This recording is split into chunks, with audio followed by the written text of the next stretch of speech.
할렐루야. 사랑하는 대강의 가족 여러분, 오늘 하루도 하나님의 말씀과 동행하는 삶이 되길 소망합니다. 오늘 함께 나눌 하나님의 말씀은 마가복음 6장 53절에서 56절 말씀입니다. 건너가 게네사렛 땅에 이르러대고 배에서 내리니 사람들이 곧 예수인 줄을 알고 그 온 지방으로 달려 돌아다니며 예수께서 어디 계시다는 말을 듣는 대로 병든 자를 침상채로 메고 나아오니 아무데나 예수께서 들어가시는 지방이나 도시나 마을에서 병자를 시장에 두고 예수께 그의 옷가에라도 손을 대게 하시기를 간구하니 손을 대는 자는 다 성함을 얻으니라. 아멘. 사람들이 갖고 있는 문제는 그 문제가 어떤 것이든 간에 그 사람을 예수님께로 부르시는 도구입니다.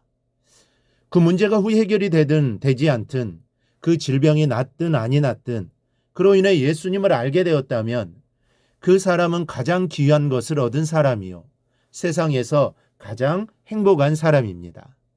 어느 목사님께서 신디사이저가 필요해서 낙원상가를 찾으셨습니다. 매장 몇 군데를 둘러보시다가 가게 점원 아가씨와 이런저런 이야기를 나누시게 되었습니다. 그런데 이 아가씨가 어려서 다니던 교회에는 벌써 그 당시에 드럼 세트와 신디사이저가 있었다는 겁니다. 약 20, 30년 전 이야기를 하고 있는 거니까 당시로서는 꽤 앞서 나가는 그런 교회였던 모양입니다. 그러면서 당시 자신이 다니던 교회를 여러 가지로 자랑했습니다. 아가씨의 이야기를 듣고 난 목사님께서 그럼 지금은 어느 교회를 섬기고 있느냐라고 물었습니다. 그 질문에 아가씨가 당황해 하더니 모기 소리만 하게 지금은 안 다녀요 라고 대답하더랍니다. 그래서 목사님이 이렇게 말씀하셨답니다. 아가씨는 가장 귀한 것을 잃은 겁니다. 다시 찾으세요. 혹 내가 병을 얻었다 해도 그것으로 인해 예수를 알았다면 그 병은 축복입니다. 혹 사업이 망해 쪽박을 찾다 하더라도 그 어려움 때문에 예수님을 구주로 만나게 되었다면 그 사람은 가장 큰 성공을 거둔 겁니다. 그러나 내가 지금 평안하고 잘 살고 성공했고 잘 나간다 할지라도 예수 그리스도를 잃었다면 그 사람은 가장 불행한 사람입니다. 오늘 본문에서 우리는 정말 행복한 사람들을 보게 됩니다. 먼저 이 사람들은 아픔 때문에 예수를 만나게 되었기 때문에 행복한 사람들입니다. 예수님과 제자들이 탄 배가 도착한 것은 게네사렛이었습니다. 예수님 일행이 배에서 내리자 사람들이 대번에 예수님이신 줄 알았습니다. 그 소문이 순식간에 그 일대에 퍼졌고 사람들은 온 지방으로 돌아다니며 병든 자를 침상채로 메고 나왔습니다. 예수를 만나는 것은 만나는 그 자체가 행복입니다. 예수를 만나면 무엇인가 변하기 때문이죠. 변화도 여러 가지가 있습니다. 좋지 않은 방향으로 변하는 것은 사람을 불행하게 합니다. 하지만 주님과의 만남은 좋은 변화만을 가져다 줍니다. 그리고 좋은 변화는 사람을 행복하게 합니다. 이 사람들에게 이런 변화가 시작된 것이죠. 행복이 시작된 겁니다. 지금 여러분에게 어려움이 있고 아픔이 있다면 이를 기회로 주님을 만나는 기회로 삼으시기 바랍니다. 더욱더 주님 앞에 엎드려 기도함으로 주님을 더욱더 깊이 만나 가장 큰 기쁨과 행복을 누리기를 바랍니다.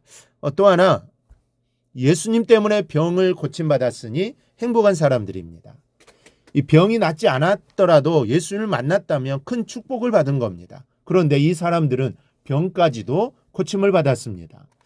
사람들은 예수님께 계신 곳으로 각색 병자들을 메고 왔는데 얼마나 많았는지 일일이 기도해 주실 틈도 없었던 모양입니다. 그래서인지 사람들은 예수님께 지나가실 때 옷가에라도 손을 대기를 바랐고 놀랍게도 손을 댄 사람들은 모두 고침을 받았습니다. 그러니 어찌 행복한 사람들이 아닐 수 있습니까? 우리도 주님을 만남으로 늘 행복한 삶을 살아가기를 바랍니다. 주님만 있으면 됩니다. 주님만 있으면 행복합니다. 이 사실을 절대로 잊지 않기를 바랍니다. 셋째로 병 때문에 놀라운 믿음을 얻었으니 행복한 사람들입니다. 예수님의 옷자락을 만져 12회나 고통을 받던 혈우증을 고침받은 여인이 있습니다. 이 여인의 믿음을 예수님께 이렇게 칭찬하셨습니다. 따라 내 믿음이 너를 구원하였으니 평안히 가라. 내 병에서 놓여 건강할지어다.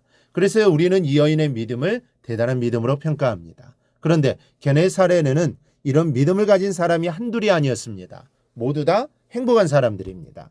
영화 불의 딸, 만다라 등에서 여론에서 인기를 누렸던 방희 씨는 이런 고백을 합니다. 이제 난 화려한 무대도 조명도 스크린도 예수님의 사랑을 전하는데 방해가 된다면 기꺼이 버릴 용의가 있다. 이 방희 씨가 처음 출연한 영화는 호기심이라는 작품이었습니다. 그 작품 이후 영화 감독들은 방희 씨를 출연시키려고 혈안이었고 본인도 목표를 국내 최고 정상에 두고 눈꽃을 새 없이 뛰었습니다.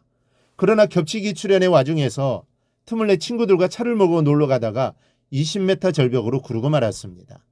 다행히 목숨을 건졌지만 충격으로 장과 위에 병이 들고 알레르기성 두드러기 때문에 수시로 응급실로 실려가야 하는 신세가 되고 말았습니다. 거기다가 영화 일도 줄고 성격도 날카로워져서 집안에 화목이 깨져갑니다.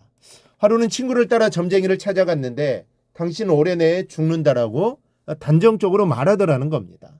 온몸 힘이 빠져 집으로 돌아와 옆집 대문을 보는 순간 편지함에 꽂힌 교회 소식지가 눈에 띄더랍니다. 그래, 나도 기도원에 가보자. 그렇게 해서 짐을 싸들고 올라간 기도원에서 갖가지 질병을 고침받고 주님의 음성을 들었다고 합니다. 그는 지금 가장 행복하다고 고백합니다. 여러분, 내가 지금 끌어안고 있는 문제는 더 가까이 오라는 주님의 음성입니다. 뭔가 문제가 있다면 주님께 더 가까이 다가가십시오. 그래서 놀랍게 변화되는 축복이 여러분의 것이 되기를 주님의 이름으로 축원합니다.